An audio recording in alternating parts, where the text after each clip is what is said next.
Hello YouTube, you see my last video? Yeah, sorry about that. I can't promise this one's going to be any better. This one I'm going to be doing the carbs removal.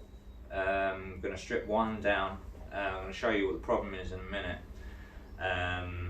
There's going to be a bit of pausing in this video while I remove bits and pieces that are a bit boring to watch. I will explain how I remove them, but I won't force you to watch them.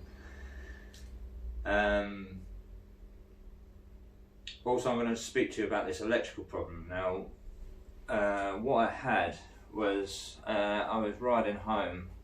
No, sorry, I was riding to take a friend home,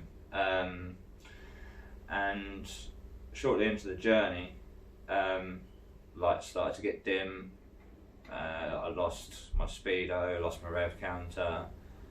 Oh shit, what's going on here? So it started to run rough, backfire, all sorts of things. And so eventually it died. And I was still rolling at the time with quite a bit of momentum, so I bumped it and it fired back into life and it all seemed fine. And I rode about 15, maybe 20 miles, taking my friend home and back, and it died right at the top of my road, or started to act up again. Literally I was all the way home, so I managed to just roll in and thought, well, I'll just look at it tomorrow. So obviously dead battery, not charging or something like that. So next morning, before putting it on charge or anything, I thought I'd just try it, and it fired into life. Everything worked fine, which is most confusing. So I stripped a few bits off, had a little poke around, just making sure things are still connected and what have you, and rode for nearly the entire day, and it was absolutely fine. And then late at night, went to go home and it acted up.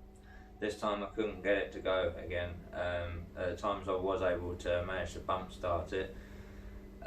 If I turned the lights on, it would just die straight away. It just wouldn't have it in, because it was about 11, half 11 at night. Obviously I couldn't ride home with no lights, or it wouldn't even stay alive long enough.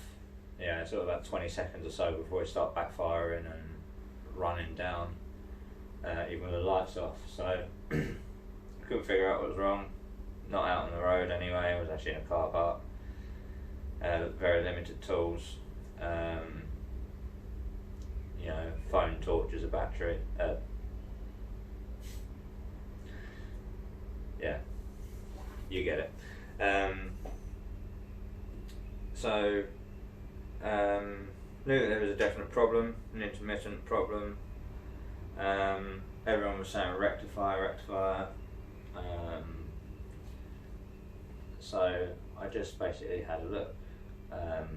I stripped the bike down, got to connections, and I'll get to a point now where I'm going to pause the video in a minute, because I'm going to remove this tank and the saddle, just to get to a more easier point where I can show you and point to what I actually did, just for anyone that's experiencing these problems.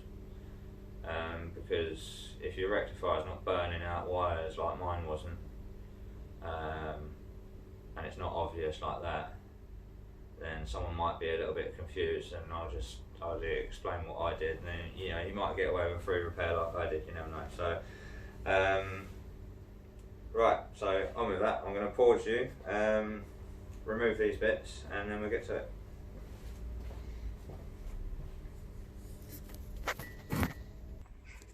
Hello, we're back. Right, so kind of realised I can't completely remove the tank yet, because I'm going to show you the running fault down here. This awkward light. This is the problem one. So we're going to do that. So I'm just trying to decide which way around to do it. We'll do the electrical fault first, and just have to dive around the tank a little bit. I might actually grab my little light as well.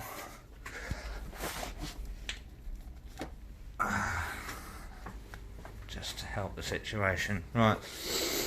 Okay, now started with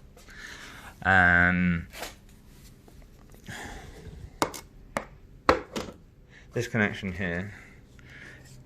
That one there is for the stator.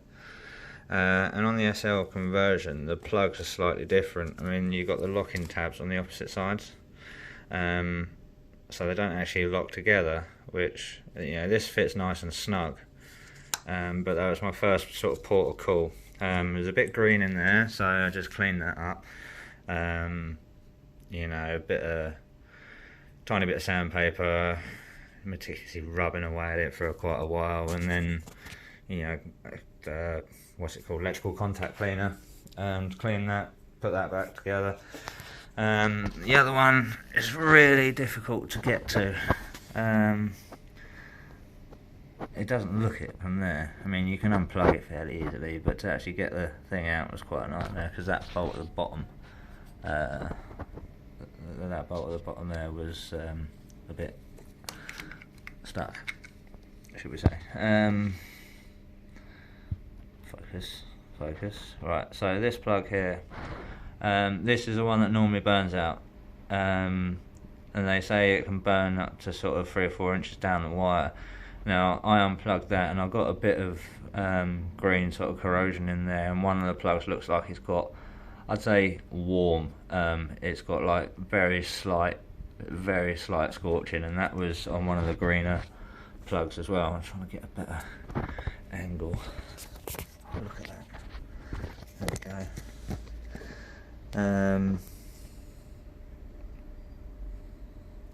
I think I might have been covering the microphone again. I'm really sorry. Just in case I completely covered the microphone there, I'm going to repeat what I said. It's basically just this plug often burns out up to 3 or 4 inches down the wire. Mine didn't look burnt. It looked like one of the wires had got a little bit warm. You know, slight scorch marks, load of green corrosion in there. Cleaned that up. Again, contact cleaner, all that sort of thing. Trying it along the way each and every time. Replace this battery with another battery. And one sec, I've just got company. It's okay, it wasn't for me. Sorry about that. Where were we? Yeah, replace the battery. It's another sort of second-hand battery I've had laying around for a long time, so, you know, didn't know it was any good.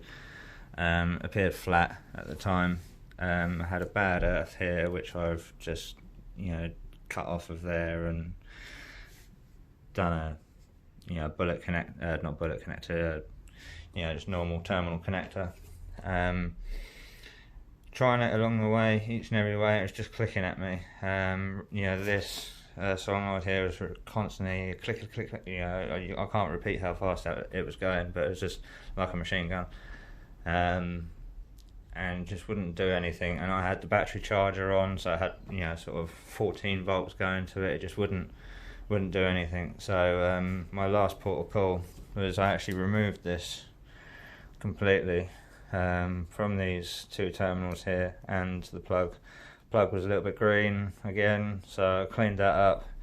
These are a little bit old brass looking, you know, nothing too bad. Cleaned all that up, put it back together, and I got a slow crank out of it. So that was nice. Charged the battery a little bit more. It eventually run after a decent charge, and all appeared well. Lights working, running well. Haven't had a fault with it since. So I don't actually know whether it's just a bad battery that needed more and more charge, or it was bad connections on this piece right here. So I would say it was bad connections on that. So if you're experiencing these sort of problems, I'd say go around, just check your connections first. This stator plug here, the rectifier plug, check for burning, and then the connections on this. starter solenoid or whatever it is. It's also got 2 fuses. One of them pulls out really, I think this one pulls out really easy, so I don't know if it's a spare or not, but it's a different amperage to the one that's actually plugged in, so I don't know. But this bike was messed around with a lot before when I got it, so I'm discovering new things with it, even though I've been over it 4,000 or 5,000 times. I'm an experienced car mechanic, not bike, so that's that. So I'm going to pause you now, get you set up somewhere where you can see me in the bike. Oh no, we've got to do this, sorry. We've got to do this running issue thing, haven't we, before I take the tank off? Right, so, misfire, cylinder 4. Not a lot of fuel gets into here. A load of fuel sprays out the other 3. So we've got a problem here. We've either got a blockage or maybe like a vacuum problem, I don't know. Because when I seem to fiddle with this, I just put my finger down here and just open that up a little bit. Now that I've done that, it's probably going to start and run fine. We don't know, but we'll give it a go. See where we're at. I'll just get my key.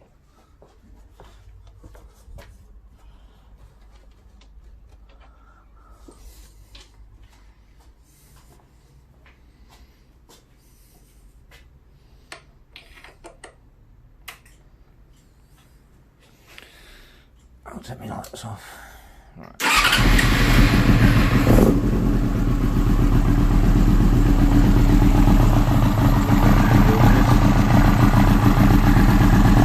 Talk up a little bit.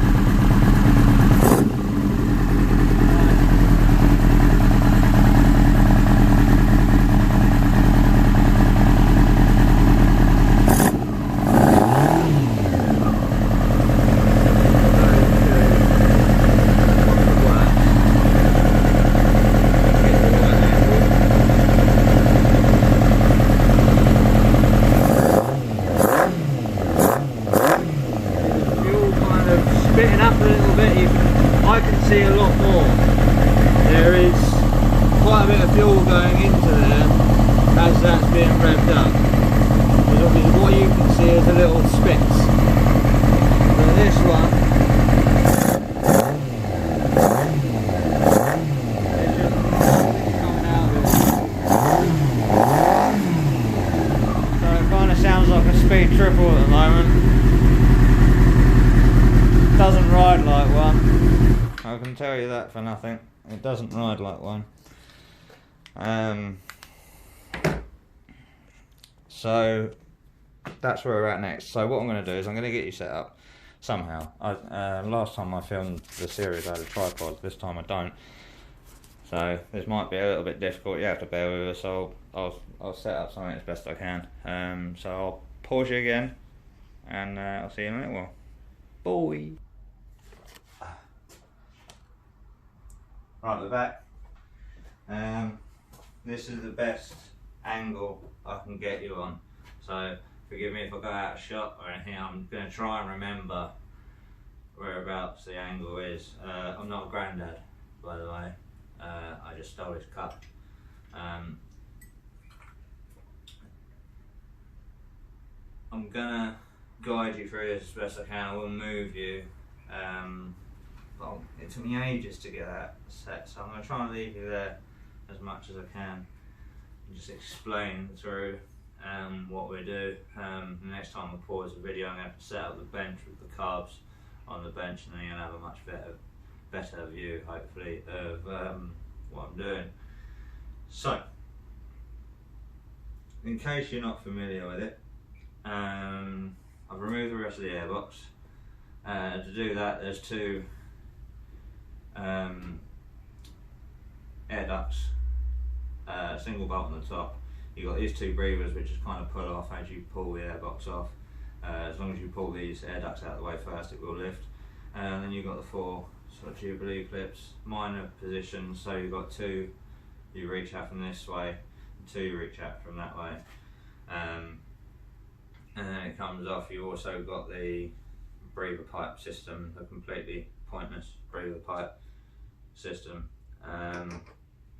that's just screwed on with a Phillips head on the side here, which if you remove that, makes the whole process a hell of a lot easier.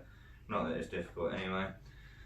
Be careful when pulling them off of these bits here, because these bits on the carbs are only plastic, and if you break them, well, you're just screwed, because parts ain't in abundance for these bikes as it is. With fuel, always try and block it off with something, just so you don't have it dribbling over the bike, because bikes tend to make little sparks here and there, you know, especially when you hit them to start. So if you've got a load of fuel drip, whatever, you don't want that. So on with taking off the carbs. What I've done is I've removed this little panel here on the other side. I've removed because you use a 3mm flexi headed Allen key, like a ball headed Allen key, long T-bar type one. I'll show you in a sec. And you can get to 3 Jubilee clips holding the carbs on, 4, 3 and 2 from in this direction, but this one you have to flip the other way, or it's by now and it's like being flipped the other way. They might have even done it in the factory, I don't know. And you get to it through this access hole here. It's impossible the other way around. I feel sorry for you if you've got it that way around. I'd say the best chance is to undo the rest of the 3 and try and wiggle it off. Once it's off, swap the clamp around so you can get to it from this way. It makes it the easiest one to get to. Turns it from the most impossible to the easiest one. So you've got a fuel line, you've got one connector here for throttle position. You've got your choke cable, you've got your throttle cable, and that's it. So it shouldn't take too long to take off. I'm going to try and keep this video as short as possible because of my lack of editing skill. So I'm going to pause you again. I'm going to take off these carbs, I'm going to set up the bench, and then we'll crack into these and see what's what. Alright.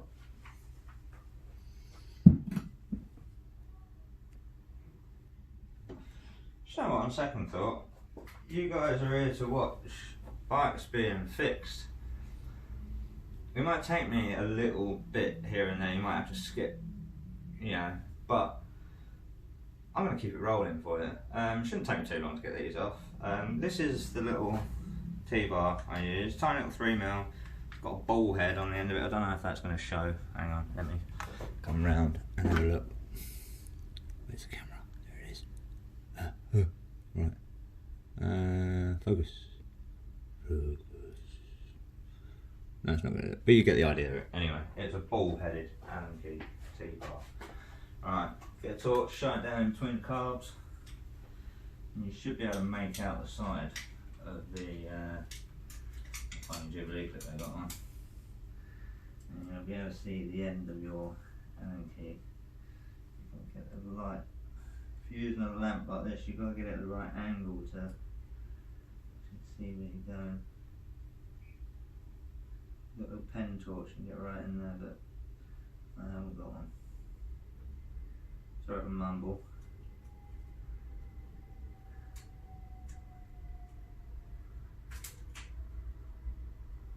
They are quite fiddly to get at.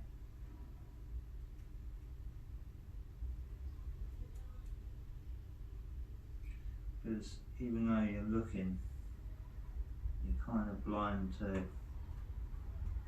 that one, right? I think I'm bouncing around it is the problem.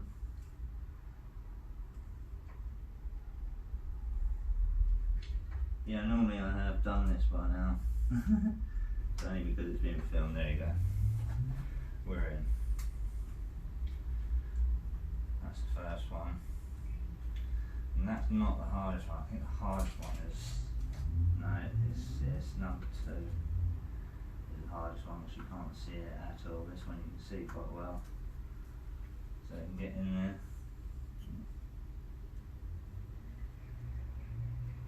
I hope that wasn't actually in the bolt because that felt like it was rounded off. hands.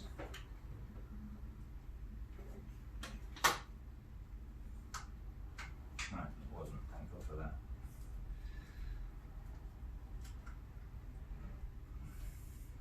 This is the most difficult one. Bear with me on this one.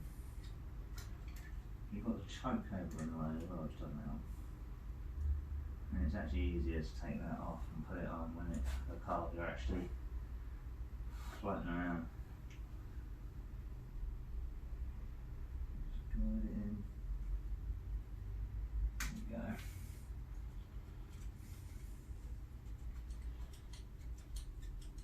So that's that one off.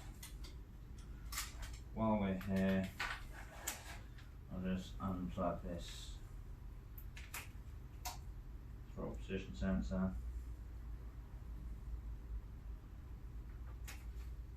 So let's undo this fuel line. Careful not to snap it. Should find a bolt. Jam around in there. Tuck that out of the way somewhere and try and keep it up. At the end up. Anyway, so right, so it's the last cable. Where am I? Try to see. It's gone. Now if you look up through this hole, you can see it right there. Like I say, turns it into the easiest one to get to. So then we crack that one off.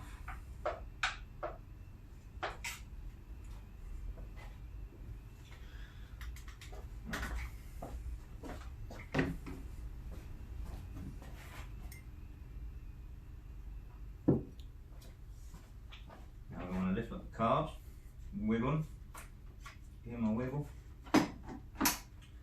I'll pop up. Take our Phillips head, just loosen the bracket with the choke cable, and the choke cable can be pulled out, detached. And yes, I always forget about that, the little idle screw thing needs to be popped off and drawn through. Now all we've got attaching is coolant lines down the bottom. Pointless silly little coolant lines.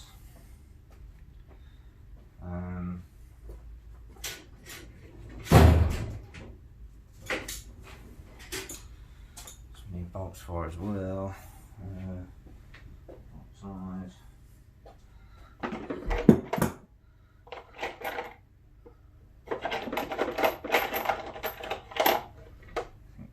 Should do it. Might be smaller actually. Yeah, no, it's smaller. They are smaller.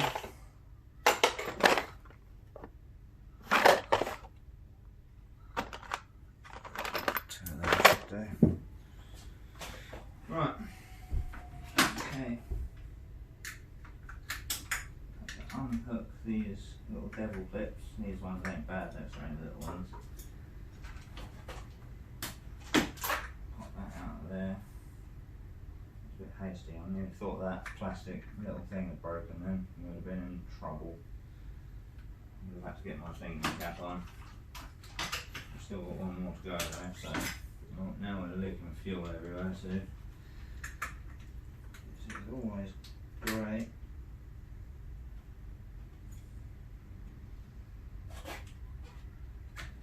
Wiggle that up to there. Bolt can go in there.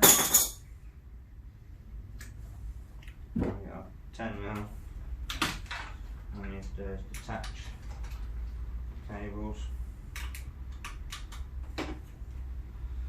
Undo the adjuster.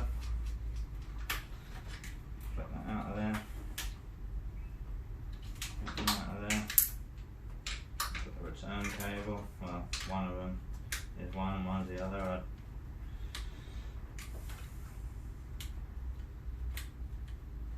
That's when you have to fully adjust up to get out.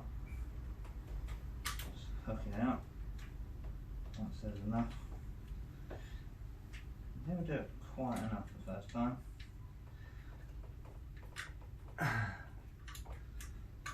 There we go.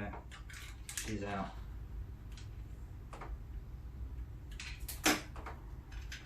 And there we have set of carbs. Now I'm going to pause you now and set up this bench.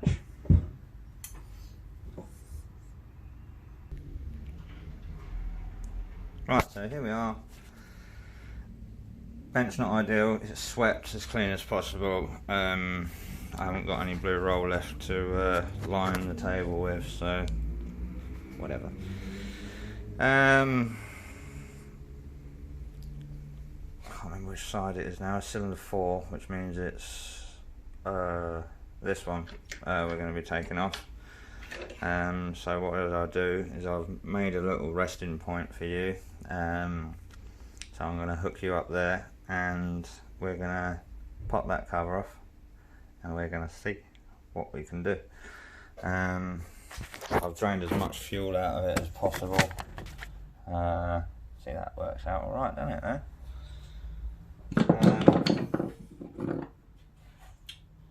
I can pick you up and put you back down quite easily there, so that works out for all of us. And remove this bowl. Now, I have done this once before since rebuilding the carbs, because this is a kind of ongoing issue. So I kind of half know what I'm looking for. I kind of know the jets are clear. I know this bowl's clear. The float's working okay. So I think there is some form of blockage somewhere between the float bowl chamber and the fuel getting sucked up and drawn into the carb. Now,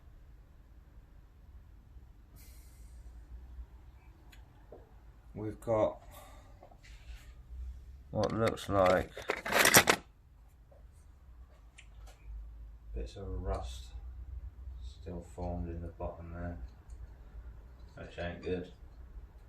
I mean, before, when I cleaned it all out, I spent ages and ages cleaning it out, and I wouldn't have left that much in there, so there's obviously still stuff getting through. So this is going to have to be yet again revisited as soon as I manage to get a bit more sorted out. But that's what I like about these old bikes. You can just repair them on a non-existent budget if need be. Now, I was fiddling with this screw earlier. I'm not sure if I managed to get it to turn or not. So it was 2 1/4 turns out. So let's just say, right, that's the quarter. Right. So that's 1/2, 2 halves, 3 halves, 4. So it went another half a turn.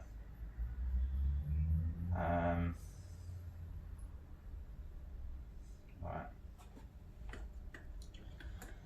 Okay, so we'll pull this little screw out.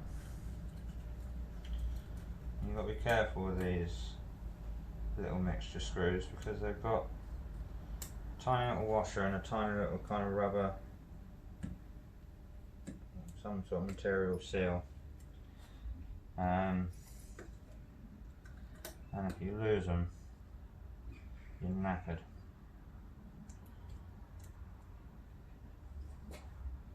Don't know if you'll be able to see this. Try to focus here, there. You've got, get it to focus again. You've got your little rubber seal, and you've got your little washer, and then the spring. And without these two on there, I've done it before, without these two on there, the spring never actually feels like it's gonna tension up. So you end up with a loose mixture screw, which the amount of things vibrate on a bike, it's never good. So you got to make sure they're on there. Also, I imagine it would cause no end of running issues as well. Now, to remove the float, it's just one Phillips head screw, very short one. Pull this out. Be very careful. Alright. You want to check for any cracks or separations. That's the pin, don't worry. It's like the hinge pin. I want to check for any cracks or separation, or any fuel inside it. I don't think we've got any. No fuel inside there, so it's still floating, as it were. Now this is our needle, float needle. Have a close up on this one. Where are you? There you are. No. Coffee cup out the way. Focus, please. Right. You want to make sure that this little nipple here is free and springy loady, because I had a jammed one of them once and I ended up with loads of fuel coming up through the breathers and stuff and filling a cylinder up. Also, if we can focus on the nib. Nib. Come on. Focus. Focus. Focus. Would help if I could hold it still, wouldn't it? Can I touch it?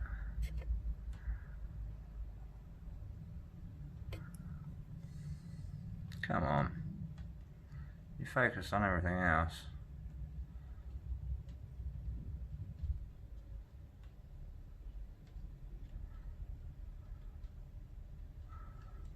She's not doing it. Basically the nib of that you want to make sure is uniform, it's not gone into a weird sort of funny like concave sort of cone. You know, it wants to be a fairly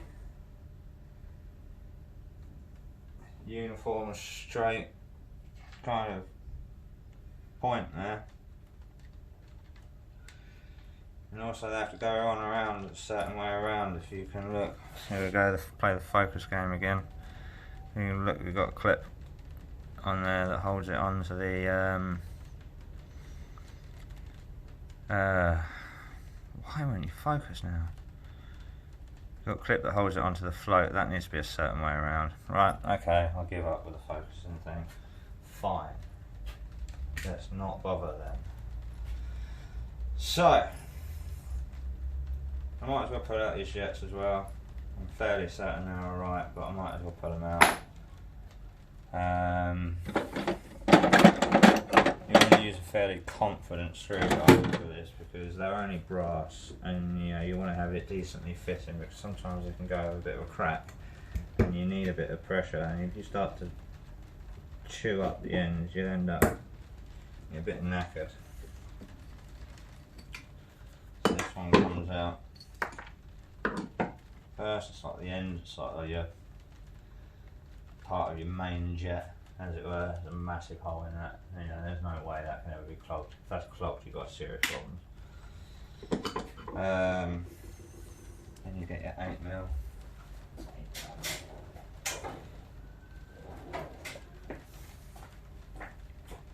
And this is your main jet. Yeah.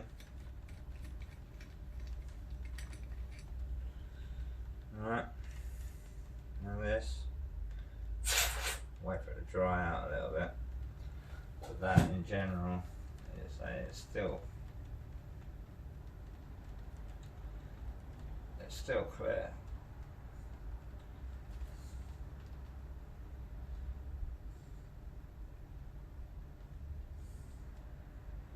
So I don't think the jets are the problem. with this. I really don't. So I've been in here a few times now. So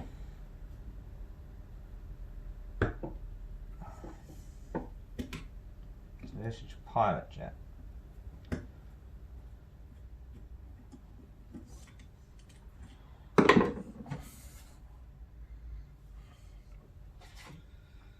Pilot jet, and this is quite a bigger jet. Well, it's got bigger holes in it. And yeah, so again, clear. You know, so what I'm thinking possibly is some shit has got up inside the carb body itself, like one of the little channels, because it's not able to suck it out. It's not able to draw the fuel out as efficiently as the others. I mean, it does draw some, and when you fiddle around with the Venturi a little bit, it gets a little bit better. That's just a housing for the main jet. If that was clogged up, you don't get the main jet in it. So, I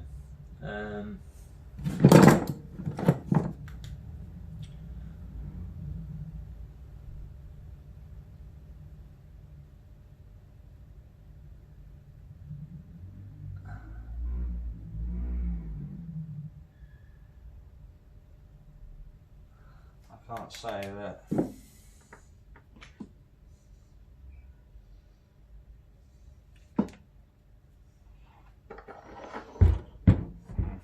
what we're going to do now is take off this Venturi cap. Just make sure there's no splits and stuff, and also I want to pull the needle out of there and look down the odd needle hole, see if I can see anything in there, and then I shall pick you up and give you a guided tour.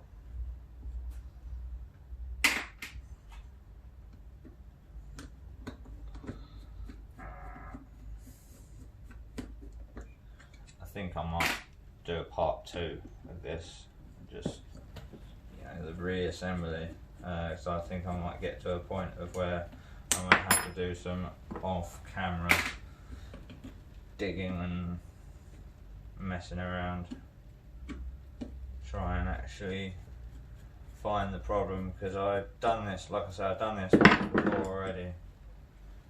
And what I thought I'd come across was a fairly blocked jet. When I took out another one, it didn't seem that way to me. So I didn't really find anything wrong, but I managed to fix the problem for a little while anyway, which is strange. So this is the diaphragm. You want to check it. This is a diaphragm and needle here. Do you know, I just don't get why this won't focus on anything now. I mean, how can you not focus on that? It's massive.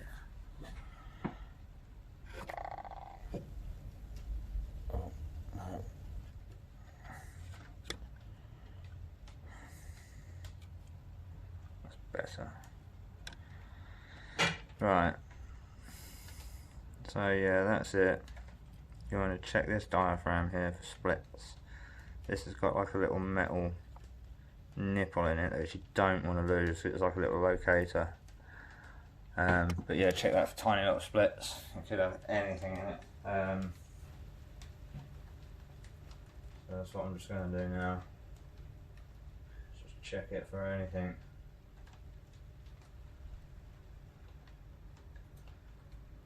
It might get loud in here in a minute. If it does, I might even have to end the video, because it's just started to rain, and when it starts to pour down, I can barely hear myself think in this garage, let alone you hear me mumbling on. So, I'm going to have a little look.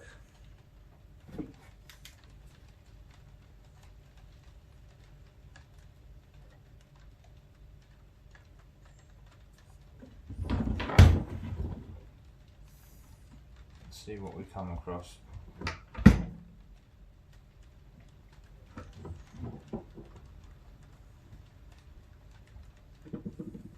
So, alright, I shall give you the guided tour, and then I shall pause you for the next stage. We've got these holes we need to check out down here. Checking for any form of blockage or anything like that. The smaller hole there is where the, so I'll just be able to try and point to it. I just need to move the torch in a position of where you can see. Get the cable out of the way. Right. Okay. This hole here, pilot. This is the main jet hole. This is where the idle, the mixture screw comes from.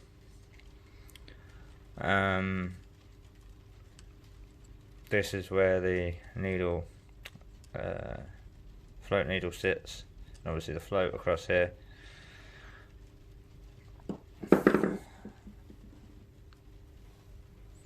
I need to check out these holes for any blockages. The jets look fine. I also need to check down that hole there, see if we can get anything out of there. What I shall do while you're just here is I'll remove this other cap and I'll show you the inside of that. It's a bit of a guide tour because I'll need it for reference as well. I'm going to put you down a sec while I get rid of them screws. And then I might call it a wrap for this video. A chewed up screw.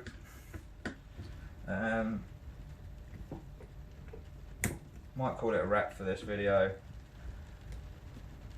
and do a part 2 because this is getting on a little bit now, and I know I'm a YouTube watcher myself and I know you don't want to watch videos that go on for hours, so I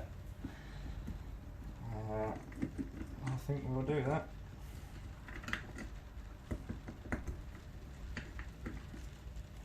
The editing and video footage and all that will get better in time, I promise you. Right, so just quickly then, before we go. Here, alright, mixture screw. Standard setting, 2 to 2.5 turns out, depending on what you got exhaust running wise. I run mine at 2 1/4. It seems to run at its best, 2 1/4 turns out. And when you turn it, when you close this valve off, I'm not talking about really cranking it down hard. You know, you turn it until it stops. You know, just with your fingers, just turn it till it stops, and then it's measuring half a turn at a time, half a turn, 2 halves, 3 halves. You know, obviously it's a flathead screwdriver. I'm using a Phillips head. I'm not actually adjusting anything. This is my pointer. The float here. Everything has specs. This has a certain height it needs to sit at. The way you adjust that is you bend this little tab here to get the float to either sit up higher or lower. You've got your main jet, you've got your pilot jet. Alright, and that's basically it. You want to check these are clear. Your float bowls are not full of rust like mine, and that's it. As for the top, you have the needle and diaphragm goes in there. This little locator, do not lose that little thing there, goes in this little hole. Then big spring on top of it all, closed by the cap. Cap's got a little nipple on it as well to make sure you put that on the right way around. And that's it, really. As far as balancing goes, I've never actually balanced the carbs on my bike, and I know it's highly recommended and should be done, but I've rebuilt these, or I had them apart and cleaned them all out a couple of times now, and I've never had them balanced. All I do is I set these all to 2 1/4 turns each, and in general the bike runs beautifully, always has done, other than this latest little issue due to rust cloggage or whatever. I am in the process of getting a balancing kit to do. It's quite a big job on these because you can hardly get to anything you need to get at to actually adjust these, so it makes it quite a difficult job to do, which is why I've always avoided doing it. And the bike run, like I say, the bike runs beautifully without it anyway. So I'm going to do a part 2. This video is getting on for, say, 3/4 of an hour now, so we'll do that, I think. The tank's upside down because my petcock leaks slightly through the actual, when you turn it off, it doesn't actually stop the fuel flow 100%. So, right, okay, part 2 are coming up. Goodbye.